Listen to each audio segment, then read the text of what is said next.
Hello and welcome to Firearm Freedom. This is going to be another update video. In today's update video, we are taking a look at the FNS9L.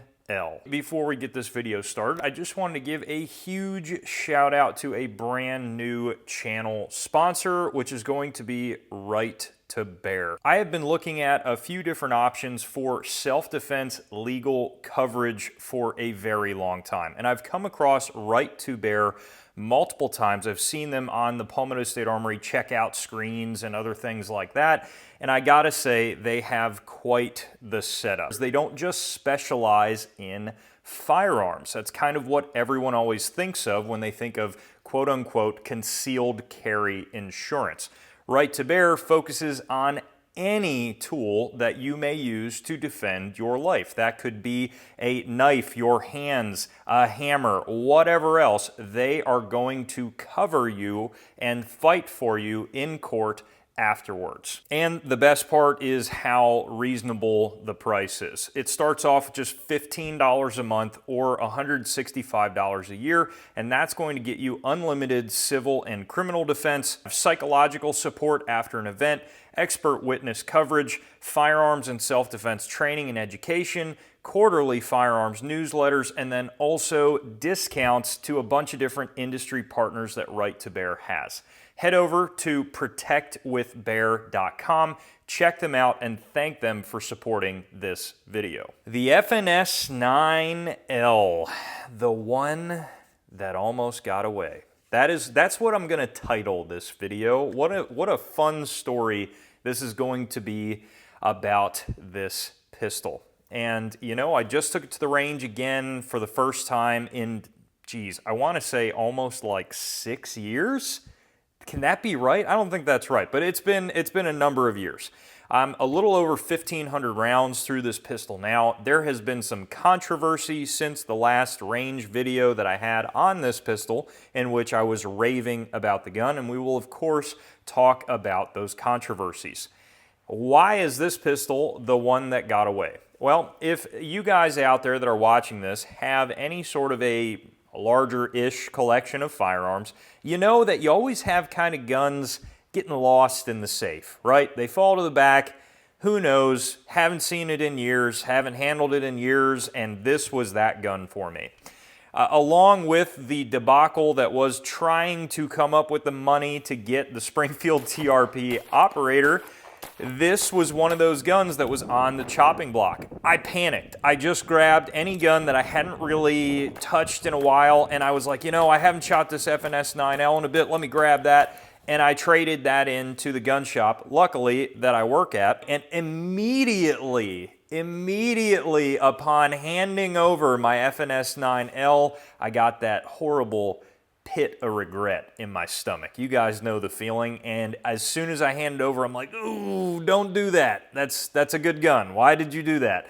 And then I thought to myself, well, you know, prices can't be that bad on them nowadays. Maybe I can just get another one in the future. And I quickly went to Gunbroker, and lo and behold, they are collectible now, apparently, because the 9L has not been made in a long time, and now these guns are bringing, wait for it, $800, $900 online with bids. So there's that. That left the pit even more growing in my stomach. Now, luckily, I talked to the owner of the gun shop that I work at, and I said, hey, listen, I made a mistake.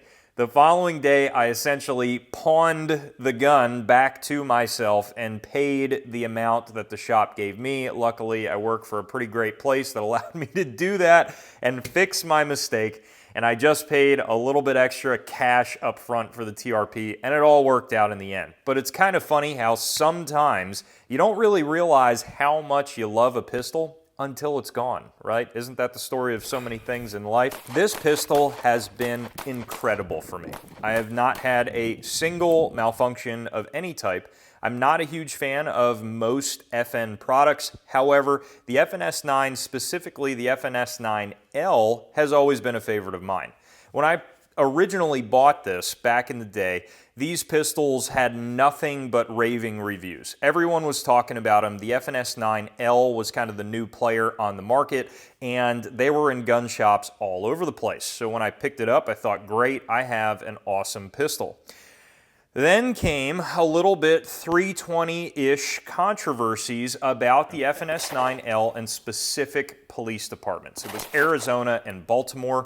Here in Pennsylvania, I actually know a few Baltimore police officers, and they were telling me about their gripes with the FNS9L and the potential safety concerns. What were the safety concerns, you might ask? Well, I had to kind of scour the internet to find the videos of exactly what they were talking about. But essentially, if you were in a scuffle on the ground, and so a lot of this doesn't make sense. We'll talk about that.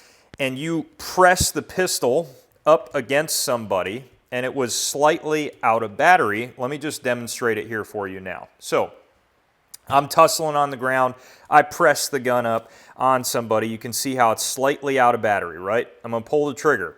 Bang. I want it to go bang, but it doesn't. Now I'm going to hold the trigger back and lift the pistol up. And you may have noticed there that the gun did fire. And that is exactly what the issues were. Is that a big issue? Yes. Can you get a new striker? Yes. There's really never a time for this very reason that you want to be pressing a semi-automatic pistol up against somebody for the obvious potential safety concerns, even with other guns firing out of battery, and also reliability concerns in a fight if fabric and other things get caught in the slide, preventing it from operating properly.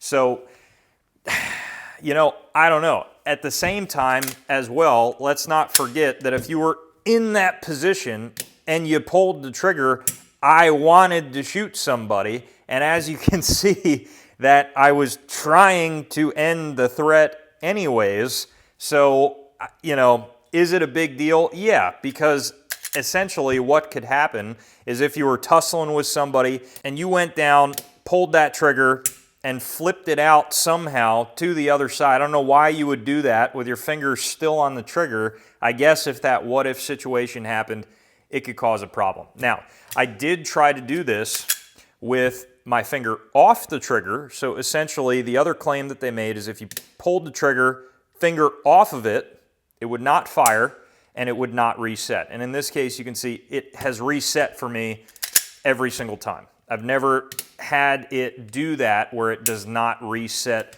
the trigger. Now, they had indicated that sometimes if that chain of events were to happen and then you bump the slide, the gun could go off. Now, this gun has been properly maintained, right? Properly maintained. I have shot it a lot, but I've cleaned it. I've made sure that it's always looking good. I would imagine that in a department setting where you got guys that are generally not always taking care of their guns, not always cleaning them, parts are wearing, guns are getting recycled to officer to officer to officer, maybe a few thousand rounds, that things can start to wear. And I think that part of the complaint was probably just general wear and tear on parts that needed to be replaced but were not. You make your own judgment on how you feel about that. For me, is it up there with these SIG 320 issues? No, because with the 320, we're looking at the gun not having to go into any what-if situations. If it's tapped very hard, it's going to go bang, and that's just happened so many times, among many other things, the gun blowing into pieces and all other things. This is a very specific situation. I don't know. I'm really up in the air on how much I really care about that. This is not a defensive gun for me, which is why I'm not like crazy up in arms about it. It's just a good pistol that I like in the collection. Because of that issue, would I ever be comfortable enough to carry an appendix? No, I would not, because, you know, I just don't know that I trust it like that. I don't trust it like I do my VP9. But You know, I don't know. Does it make it a trash pistol? I would say no, but many others might feel completely different. Regardless, FN did offer a striker replacement. I did not get that for this pistol. Maybe I will down the road. And they ultimately discontinued the pistol line and now are offering the 509s. I'm personally not a fan of the 509s. That's just me. They don't fit my hands quite as well as the FNS series did. At the range, I have still, when I brought it back out, have been incredibly impressed with the accuracy of the pistol and the shootability of this gun. I mean, it consistently, the recoil is perfect the way that it comes back. The trigger pull, I have no issues with. It's a standard striker fired trigger. And, you know, I gotta say, although I would prefer a thinner dot on the front sight and a blacked out rear sight, the sights are actually accurate. I can't really say any complaints. And I was running it a little bit with the Surefire X300 on there, and that may actually prevent you from having that issue because it's kind of standing off now of any sort of surface. So that's something to think about too. But I was running it with the X300 Ultra on there. I think it looks excellent with this pistol, and you know, it's not a bad gun. Would I still maybe consider carrying it on a strong side rig? Possibly, but I would definitely get that striker upgrade if I was going to do that.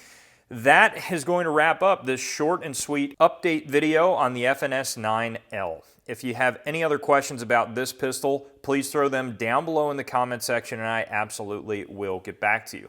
While you're down there, head up to the description for the ways to support the channel, and as always, stay tuned for more great videos coming soon.